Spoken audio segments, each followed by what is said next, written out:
Pokoknya ada satu situs gitu. Di sana ada sebuah jalur kecil, di dalam situs itu ada sebuah jalur kecil dengan plang besar bertuliskan jalan kuno menuju Trowulan Mojokerto. Di situs itu ada jalan kecil dan ada pelangnya gede, tulisannya itu. Ini menarik gitu. Saya susuri jalan itu sama Tony Lesmana. Ini bener nggak sih kita nanti sampai di ujung jalan sana tiba-tiba saya sudah ada di kampung halaman saya gitu.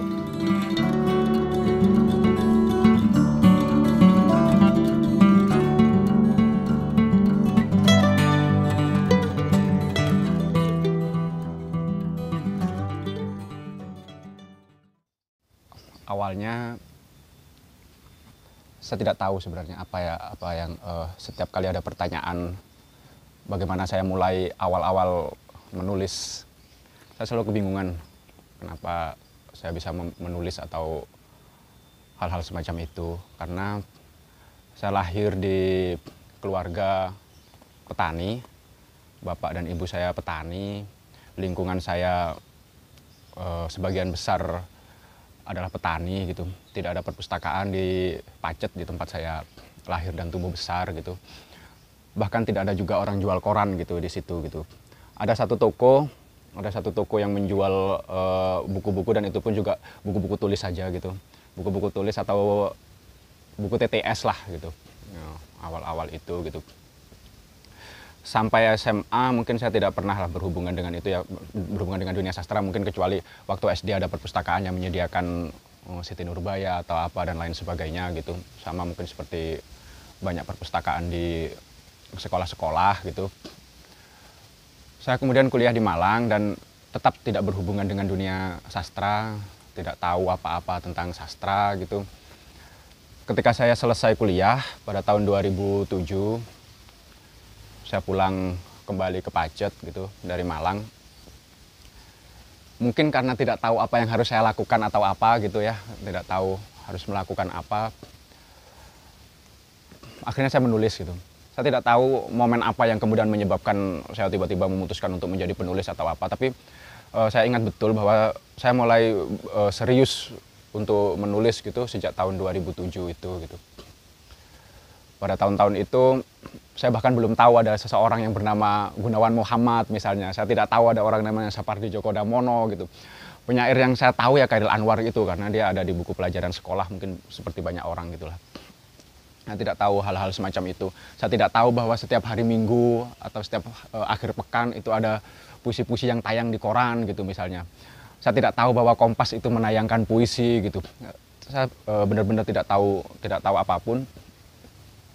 Tapi pada tahun 2007 itu saya berkumpul bersama, saya menghubungi beberapa teman SMA saya gitu.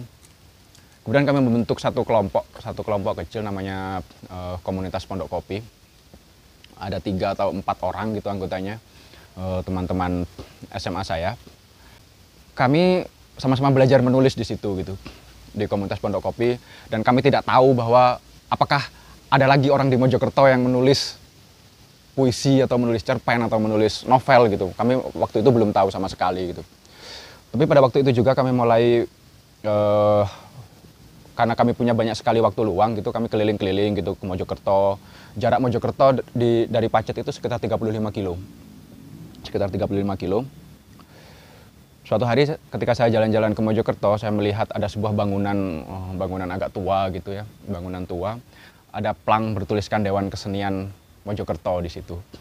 Itulah untuk pertama kalinya saya tahu bahwa di Mojokerto ada sesuatu yang bernama Dewan Kesenian itu gitu. Mulailah saya beberapa kali saya berkunjung ke Dewan Kesenian itu dan belum berani juga untuk berkenalan dengan orang-orang yang ada di dalamnya gitu. Pada kunjungan pertama saya hanya datang sampai gerbang, kemudian takut gitu. Kemudian takut pulang lagi karena tidak tahu apa-apa ada di sana gitu. Beberapa waktu kemudian saya datang lagi ke sana dan hal yang serupa lah yang terjadi gitu.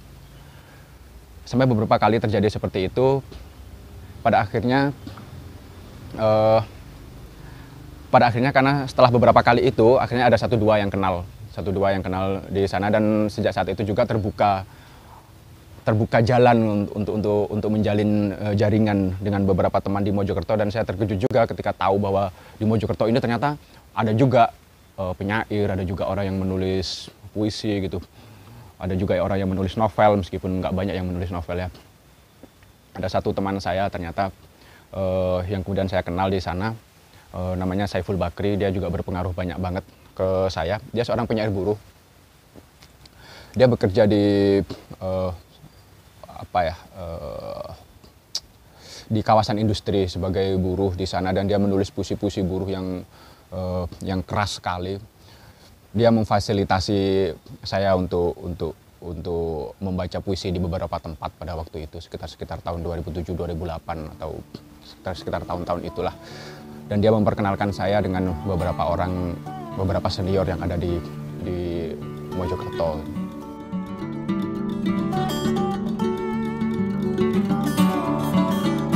Saya tiga bersaudara termasuk saya gitu. Dan dari 3 orang ini, saya adalah satu-satunya yang pergi berkuliah gitu. Pergi berkuliah. Alasan saya kuliah karena saya mendapatkan beasiswa dari SMA, saya mendapatkan beasiswa, kemudian masuk kuliah tanpa tes, dan sepanjang kuliah itu saya mendapatkan beasiswa gitu. Dan tentu saja besar harapan keluarga saya bahwa kemudian di tengah keluarga petani dengan latar belakang yang seperti itu gitu ya, mungkin harapan mereka adalah ketika saya lulus kuliah saya akan bekerja seperti orang kebanyakan di kampung saya gitu, seperti orang kebanyakan lah yang ada di Pacet gitu, bekerja. Syukur-syukur bisa kerja kantoran, dan itu harapan keluarga saya sebenarnya cukup sederhana, tapi sayang sekali saya tidak bisa melakukan itu gitu. Saya pernah pada akhirnya mencoba berdamai dengan mereka pada tahun 2008, sekitar tahun 2008 lah.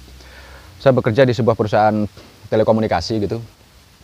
Saya bekerja di sebuah perusahaan telekomunikasi dan kemudian keluar, hanya 3 bulan di Surabaya. Kemudian keluar dan saya hanya merasa emang bukan ini tempat saya gitu. Nah, keluar, memutuskan untuk menulis, dan kemudian tentu saja terjadi sedikit perbedaan pendapat lah dengan orang tua, khususnya dengan ayah saya gitu, dengan bapak saya gitu. Sampai pada akhirnya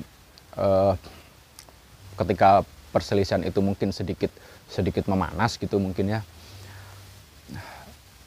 Saya ingat betul bahwa pada suatu hari saya memutuskan untuk pergi ke Surabaya hanya dengan berbekal uang Rp5.000 gitu. Pada tahun itu saya hanya punya uang Rp5.000. Saya pergi ke Surabaya hanya dengan celana jeans satu yang dipotong pendek gitu, nggak bawa tas, nggak bawa apa, hanya bawa kaos dan itu gitu.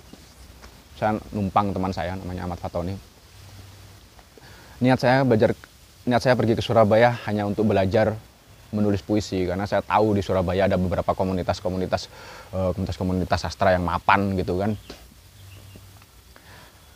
Di sana saya bertamu ke sebuah komunitas, saya tidak perlu menyebut nama komunitasnya saya kira, karena komunitas itu sudah mapan banget dengan beberapa penulis yang sudah mempunyai reputasi dikenal banyak orang gitulah.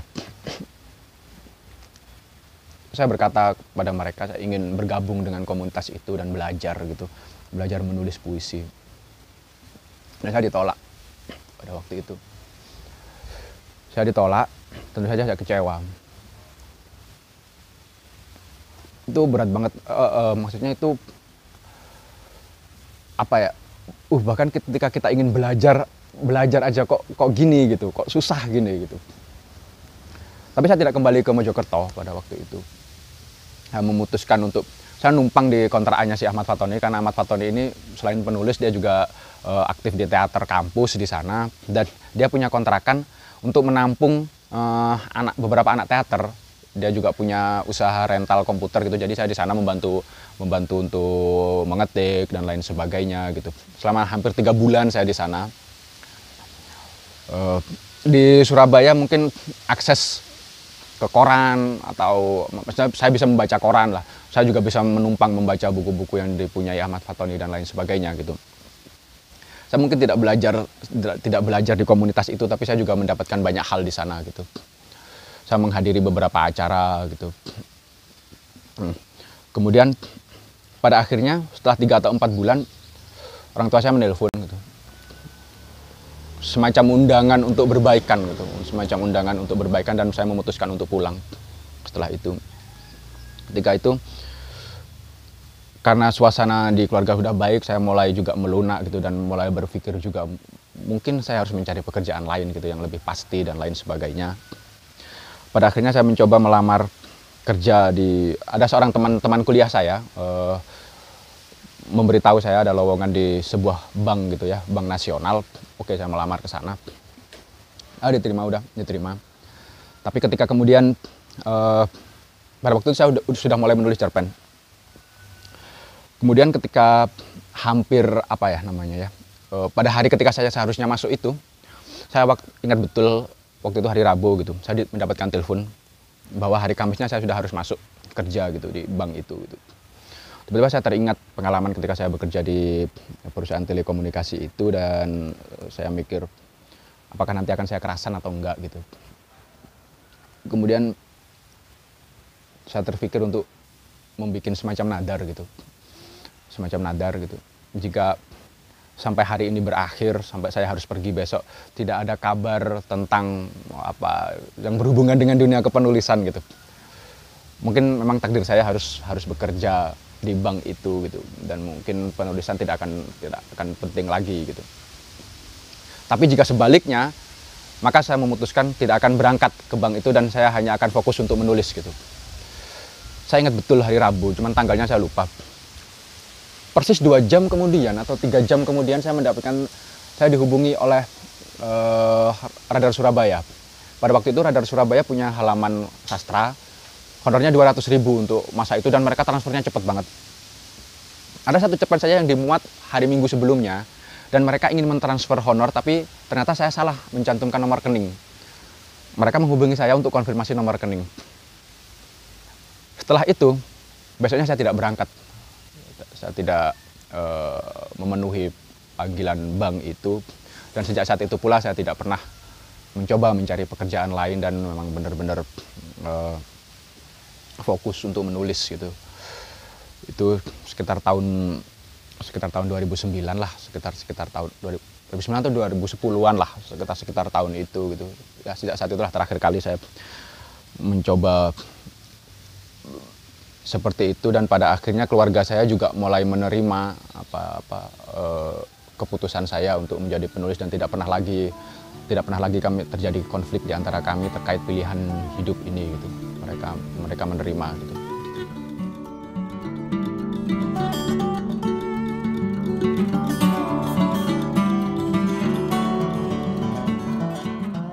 Sekitar tahun 2012,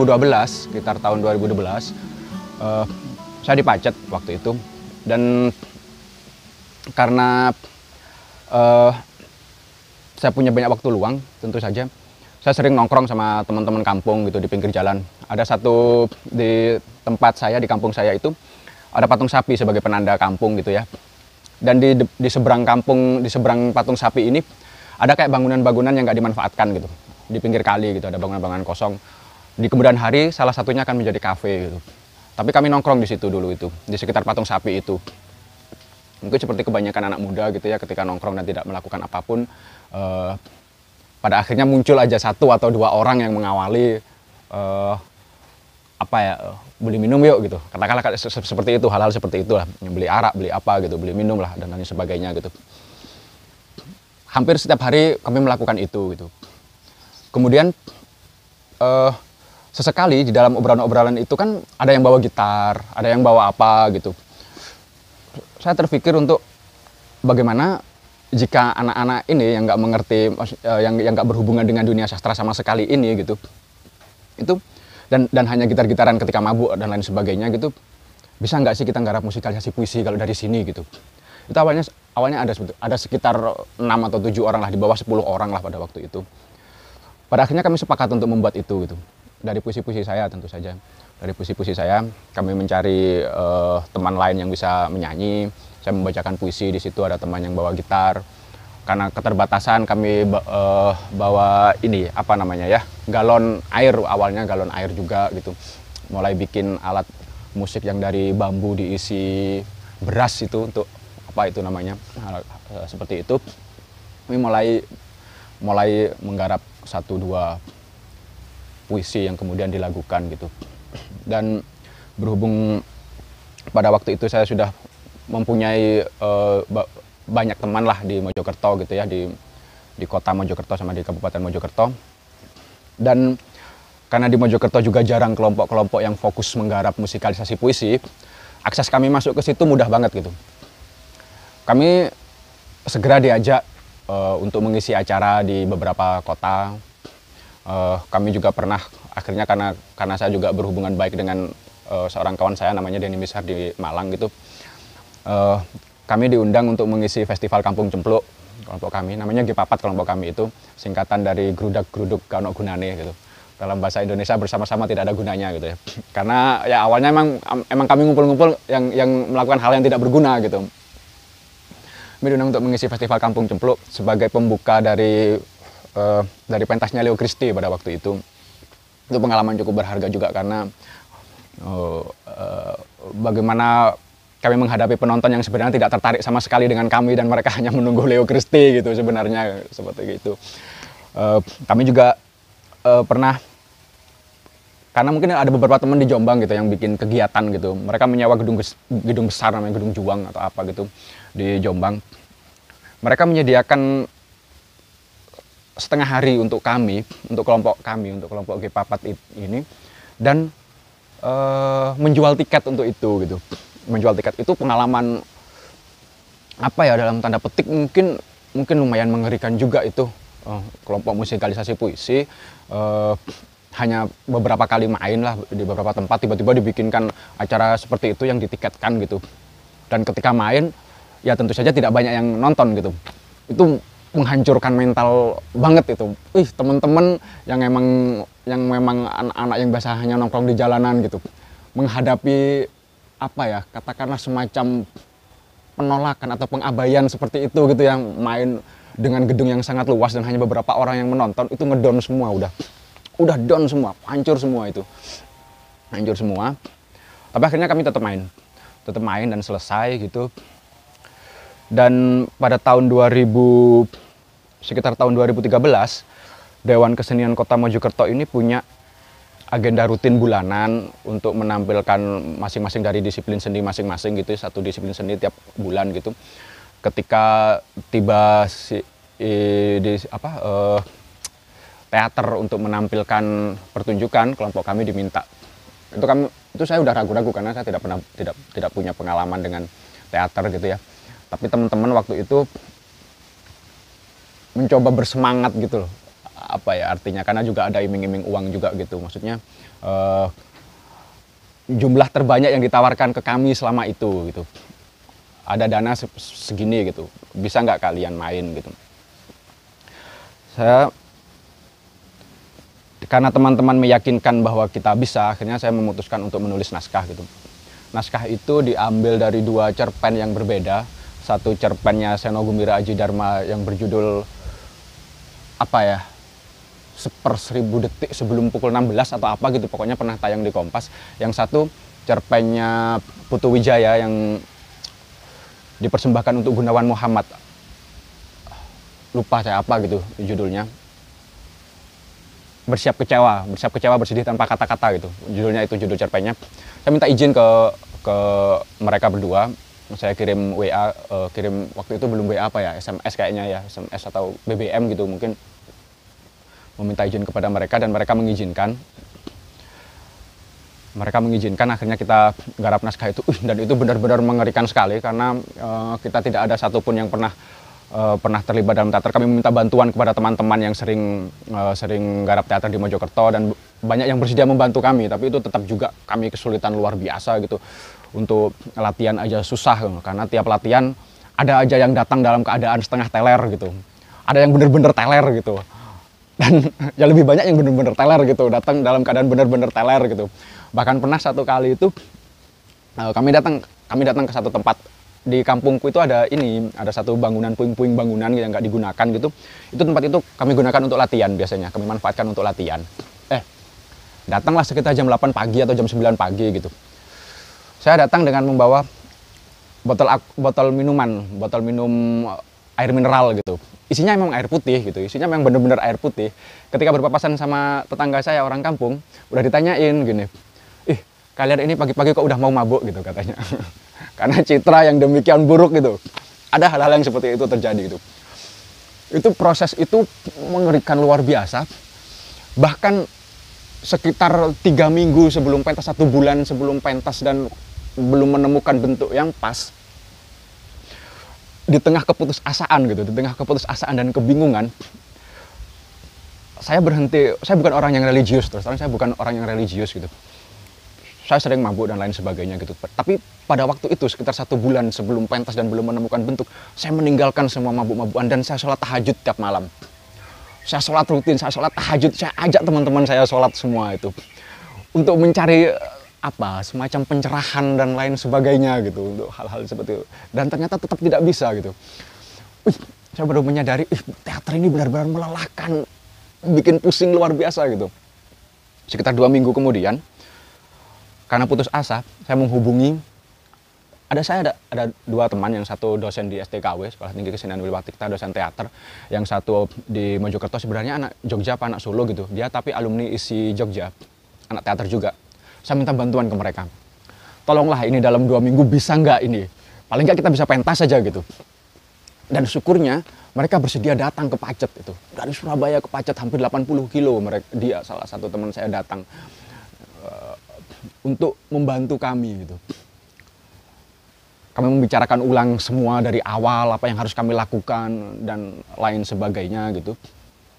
Dan pada akhirnya kami berhasil pentas. Lepas dari hasilnya baik atau buruk, kami berhasil pentas. Dan ketika diskusi juga agak berat setelah pentas itu, karena banyak penontonnya orang-orang yang kompeten di teater gitu. Tapi ketika keesokan harinya berita itu muncul di Radar Mojokerto, itu ulasan yang cukup bagus gitu, ulasan yang cukup membesarkan hati, meskipun secara garis besar ulasan itu tidak membicarakan tentang teater, tapi membicarakan bagaimana anak-anak yang anak-anak yang nongkrong di jalan gitu, anak-anak yang hampir tiap hari kerjaannya mabuk gitu, pengangguran dan lain sebagainya gitu, tiba-tiba bisa main teater itu. Itu yang disoroti oleh Radar Mojokerto ketika keesokan harinya tampil seperti itu gitu. Itu cukup melegakan juga, meskipun pentasnya kalau mau jujur ya berantakan banget gitu, udah berantakan banget itu.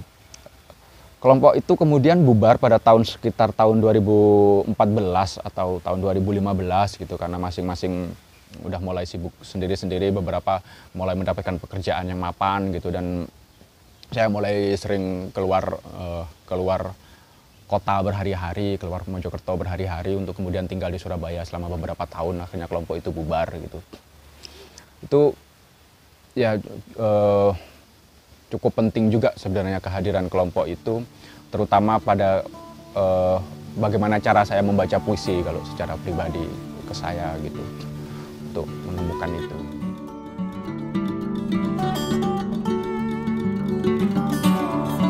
Kalau berbicara tentang Majapahit, tentu saja Majapahit saya tidak pernah menyadari bahwa karena saya lahir dan tumbuh besar di Mojokerto mungkin ya, saya tidak pernah dari kecil itu tidak pernah menganggap Majapahit itu sebagai sesuatu yang terlalu besar atau sesuatu yang harus diperhatikan lebih gitu, karena tiap hari mungkin banyak orang yang berbicara tentang itu gitu di sekitar saya gitu, mulai cerita-cerita lisan dan lain sebagainya gitu. Itu bukan sesuatu yang menarik bagi saya gitu. Tapi suatu hari terjadi, mungkin di karir kepenulisan saya ini banyak kebetulan-kebetulan yang berpengaruh pada proses kreatif saya gitu. Suatu hari pada tahun 2015 pada waktu itu, saya ada satu perjalanan ke Bandung gitu. Saya naik kereta ekonomi. Di dalam kereta itulah untuk pertama kalinya saya menyadari bahwa sebagai seseorang yang lahir dan tumbuh besar di Mojokerto, yang notabene bekas pusat dari kerajaan besar bernama Majapahit, ada satu semacam beban yang harus saya tanggung gitu. Di kereta itu saya berpikir seperti ini, saya adalah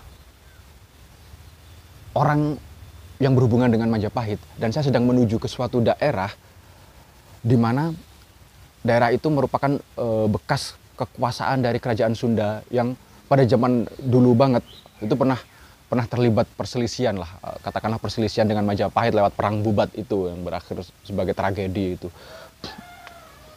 tiba-tiba pikiran itu mengganggu saya gitu, mengganggu dengan kencang sekali gitu. Sepanjang perjalanan saya memikirkan itu gitu. Dan saya sampai pada satu kesimpulan bahwa di satu sisi mungkin kita bisa membanggakan Majapahit, saya sebagai orang Mojokerto, tapi di sisi lain itu juga menjadi semacam kutukan gitu, dalam tanda petik semacam kutukan gitu. Kutukan itu sebenarnya sederhana banget, misalnya setiap kali saya bertemu orang baru gitu, dan dia tahu bahwa saya berasal dari Mojokerto, pasti kemungkinan besar akan muncul pertanyaan semacam ini. Oh, bekas Majapahit itu ya, di mana sih letak keraton Majapahit? Di mana sih Gajah Mada sekarang? Itu pertanyaan-pertanyaan tidak bisa saya hindari gitu. Maksudnya sering sekali muncul dan saya tidak tahu apa-apa tentang itu. Jadi perjalanan itu benar-benar menyadarkan saya bahwa saya harus setidaknya mengenali diri saya sendiri, mengenali masyarakat di mana saya tumbuh. Salah satunya mungkin dengan membaca dan menulis lagi tentang Majapahit gitu. Saya mulai mencari-cari cerita lisan yang berhubungan dengan Majapahit yang tumbuh di masyarakat saya. Saya mencari kitab-kitab lama yang berhubungan dengan Majapahit, misalnya Pararaton atau Negara Kartagama dan lain sebagainya gitu. Dan kemudian saya menuliskan. Ketika saya memutuskan untuk menuliskan itu juga ada beberapa pertimbangan kenapa saya pada akhirnya memutuskan untuk menulis puisi dan bukannya prosa gitu ya. Saya melihat bahwa udah banyak orang yang menulis novel tentang Majapahit, tentang Gajah Mada dengan berbagai versinya, tentang Majapahit, tentang Hayam Buruk dan berbagai versinya, dan sangat mudah kita dapatkan gitu di toko-toko buku novel-novel yang bercerita tentang itu. Tapi nyaris tidak ada yang menulis tentang Majapahit, apalagi dalam satu buku dalam bentuk puisi gitu. Saya pikir ini jalan sebuah jalan yang tersedia untuk yang bisa saya masuki itu. Saya kira itu peluang, saya kira itu peluang dan saya memikirkan itu. Kemudian itulah yang menyebabkan saya akhirnya memilih bentuk puisi dan bukannya prosa untuk menulis Majapahit sesuai yang saya tafsirkan gitu. Dan proses penulisan Jalan Lain, puisi-puisi yang kemudian pada akhirnya saya kumpulkan dalam buku Jalan Lain ke Majapahit ini juga menarik gitu, karena pada masa-masa itu juga gitu, ketika saya membaca tentang Gajah Mada, tentang bagaimana Yamin merumuskan wajah Gajah Mada itu gitu, saya pernah meminta satu teman saya gitu untuk menyablon wajah Gajah Mada, tapi bukan dengan citraan yang selama ini kita kenal gitu, yang berwajah tembem, yang bukan seperti itu gitu, tapi orang yang kurus gitu, dan dia tidak memasang tampang serius tapi tersenyum ramah dan lain sebagainya gitu. Saya sablon di kaos, saya pakai kaos itu, kemudian saya foto dan saya upload di Facebook gitu. Tidak membutuhkan waktu lama saya kira, karena mulai tiba-tiba banyak hujatan, katakanlah hujatan atau serangan gitu ya dari teman-teman, apalagi teman-teman yang memperhatikan Majapahit di Mojokerto, khususnya teman-teman di Mojokerto yang menganggap saya sedang melakukan penistaan, pelecehan kepada figur yang dianggap pahlawan gitu. Gajah Mada tidak seperti itu, seperti ini dan lain sebagainya. Ketika saya berusaha membela diri dengan mengatakan bahwa figur Gajah Mada yang kita kenal itu adalah rekaan dari Yamin gitu, dengan kepentingan-kepentingan tertentu tentu saja pada waktu itu gitu, tidak ada yang bisa menerima itu gitu. Beberapa orang bahkan menyarankan agar saya melakukan semacam ritual-ritual tertentu agar saya bisa bertemu dengan Gajah Mada yang sebenarnya gitu. Tentu saja saya tidak melakukan itu. Saya tidak punya keberanian, tentu saja tidak punya keberanian untuk melakukan ritual itu. Saya tidak bisa membayangkan diri saya akan ketemu misalnya katakanlah sosok hantu dari masa lalu gitu. Tentu saja saya tidak berani untuk itu gitu. Karena itu saya tidak melakukannya. Saya tidak melakukannya dan ya sudahlah gitu. Biarin aja lah. Tapi ketika saya menulis puisi yang juga mempertanyakan hal-hal seperti itu, mempertanyakan banyak sekali hal tentang kebesaran Majapahit, tidak ada respon seperti itu gitu. Jadi itu membuat saya semakin yakin bahwa mempertanyakan ulang Majapahit gitu, menafsirkan ulang Majapahit dalam bentuk puisi itu akan relatif lebih aman buat saya sendiri gitu, daripada diwujudkan dalam gambar atau dalam hal yang lain gitu. Dan ternyata memang ada banyak hal yang bisa digali dari Majapahit dan khususnya dari cerita-cerita lisan yang beredar. Saya lebih cenderung mengambil sebagian besar sumber-sumber saya itu adalah cerita-cerita lisan. Sejarah resmi hanya sedikit sekali yang saya ambil dari sana, dan jikapun ada sejarah resmi yang saya ambil, biasanya udah saya tafsirkan ulang gitu. Saya tafsirkan ulang dan kadangkala hasilnya bisa berbeda sekali dengan versi sejarah resmi gitu. Saya suka sekali misalnya mendengar cerita-cerita absurd seperti ini gitu. Jadi di atas tempat saya itu ada sebuah daerah namanya Terawas gitu ya, sebuah kecamatan gitu. Sampai sekarang masih ada dingin lereng gunung gitu. Ada sebuah cerita lisan yang beredar di tempat saya tinggal itu, bahwa dulu sekali setelah peristiwa Perang Bubat, Hayam Wuruk itu patah hati banget gitu. Patah hati karena si Pitaloka itu meninggal ketika peristiwa Bubat, dan dia berselisih dengan Gajah Mada dan lain sebagainya gitu. Dia patah hati karena cinta sejatinya meninggal. Dia kabur ke Terawas itu gitu. Dia kabur ke Terawas, dia membangun semacam harem gitu di situ, dan menempatkan beberapa panglima perangnya di situ dan dia mengumpulkan putri-putri yang banyak di situ gitu. Putri-putri semacam selir atau apa di situ gitu, yang menarik. Dan bagian dari cerita itu yang paling menarik bagi saya adalah karena kesaktian si para panglima ini, mereka bisa menanam padi sekarang dan besoknya sudah panen gitu. Itu terjadi terus gitu. Hampir seperti surga yang kita bayangkan gitu. Kita menanam padi pagi, sore panen gitu, terus gitu. Bahkan pada satu bagian kita menanam di sini, ketika kita sudah sampai di bagian yang lain, yang bagian belakang udah siap panen gitu. Itu kan cerita untuk menggambarkan betapa luar biasanya tempat itu. Tapi bagi saya kemudian saya membayangkan, terus bagaimana kita bisa beristirahat dengan habis nanam harus panen gitu, hal semacam itu gitu. Dan yang lucu lagi gitu, di cerita itu juga disebutkan masjid pertama, musola pertama yang dibangun di tanah Jawa, dibangun di Terawas pada masa itu untuk para putri itu. Itu kan menarik sekali. Dan mereka setiap hari apa gitu, di cerita itu disebutkan mereka membaca semacam dibaan, yasinan, tahlilan, semacam itu gitu loh. Jadi saya berpikir mereka ini udah NU sebelum NU ada ini.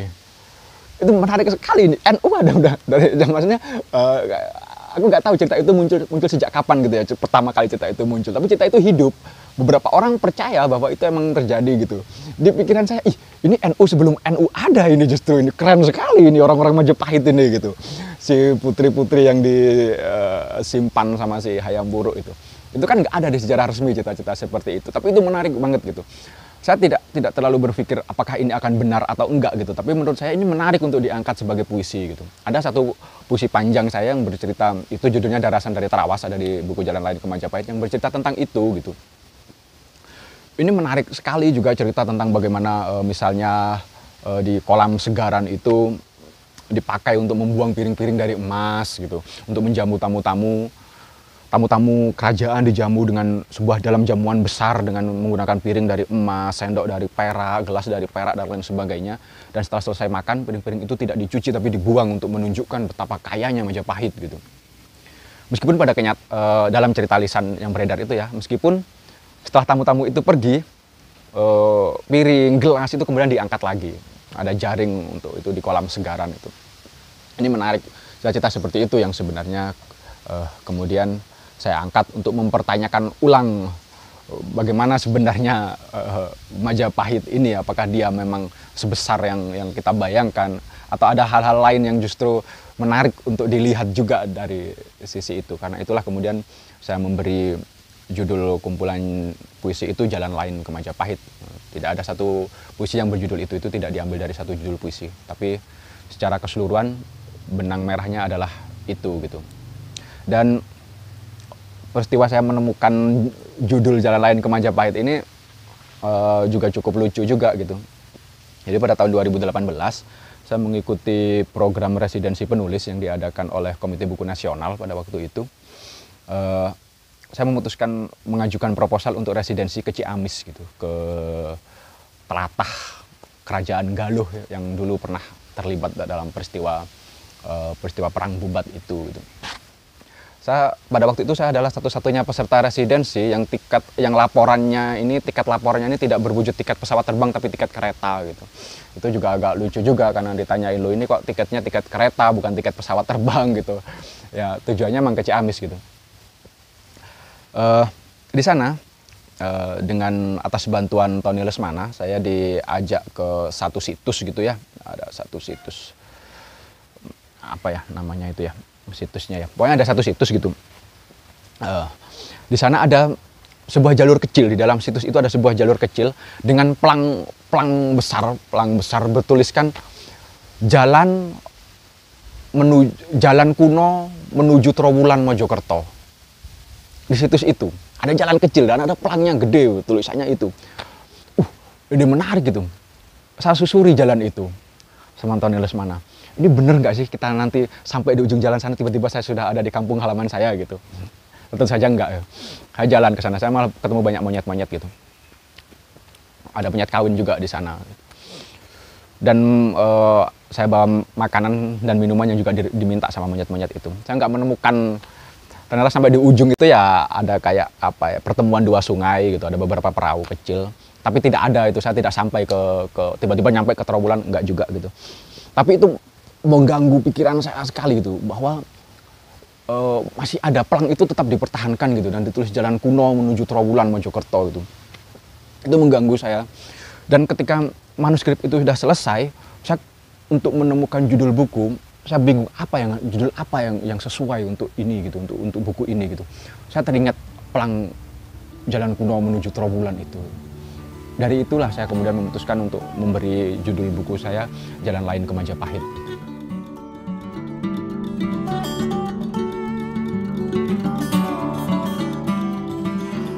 Sebenarnya hal yang kalau saya pikir-pikir ulang gitu, kadang-kala saya berusaha memikirkan ulang untuk menelusuri proses kreatif saya gitu. Saya berpikir bahwa tulang punggung dari Jalan Lain ke Majapahit itu bukan ketertarikan saya kepada sejarah, itu ada, tapi yang paling besar sebenarnya mungkin adalah ketertarikan saya kepada folklore, kepada cerita-cerita rakyat yang berkisar tentang Majapahit itu, atau tentang keyakinan-keyakinan yang dihidupi masyarakat seputar Majapahit itu gitu. Karena itu saya lebih banyak menggunakan sumber-sumber lisan yang hanya beredar secara terbatas di masyarakat tempat saya tumbuh gitu.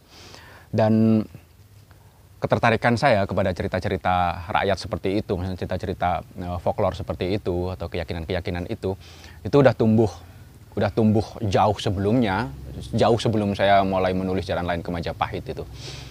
Ketertarikan itu kemudian juga pada akhirnya sebelum Jalan Lain ke Majapahit itu melahirkan Ludruk Kedua, buku puisi saya yang pertama. Ludruk Kedua itu bermula dari ketertarikan saya kepada cerita rakyat yang tumbuh yang menjadi yang ditampilkan dalam pertunjukan ludruk itu. Karena pertunjukan ludruk kan lakon-lakonnya menggunakan cerita-cerita rakyat tuh, cerita-cerita rakyat khususnya yang dari daerah Brangwetan, dari daerah timur Mataram gitu ya. Ketertarikan itu udah muncul di situ sebenarnya dari sejak Ludruk Kedua gitu. Buku Ludruk Kedua ini juga risetnya lumayan panjang juga. Jadi saya ada satu masa ketika untuk demi kepentingan riset itu saya harus ikut rombongan ludruk. Jadi untuk berangkat ke tempat dia pentas gitu ya, mereka ini menggunakan truk bak terbuka gitu yang gede gitu. Saya ikut di sana gitu sampai ke luar kabupaten, keluar ini ada satu grup di Mojokerto, grup ludruk yang mapan banget namanya Karya Budaya gitu. Di grup itulah saya intens melakukan riset selama hampir 2-3 tahun gitu. Saya intens banget bergaul dengan mereka, mempelajari gaya hidup orang-orang ludruk, apa-apa yang terjadi di seputar ludruk, juga tentu saja lakon-lakonnya itu gitu. Banyak sekali hal menarik yang kemudian saya dapatkan dari sana, dan bagaimana misalnya kenapa di beberapa kelompok ludruk yang masih tradisional misalnya kenapa tidak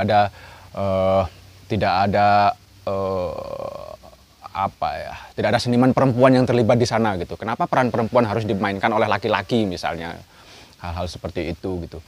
Dan bagaimana hubungan antara karena di sana kan ada yang disebut sebagai transvesti gitu. Transvesti ini orang-orang transgender yang memainkan peran perempuan di panggung ludruk gitu. Bagaimana hubungan asmara antara transvesti dengan kisah-kisah seperti itu kan menarik sekali, dan itu terjadi gitu.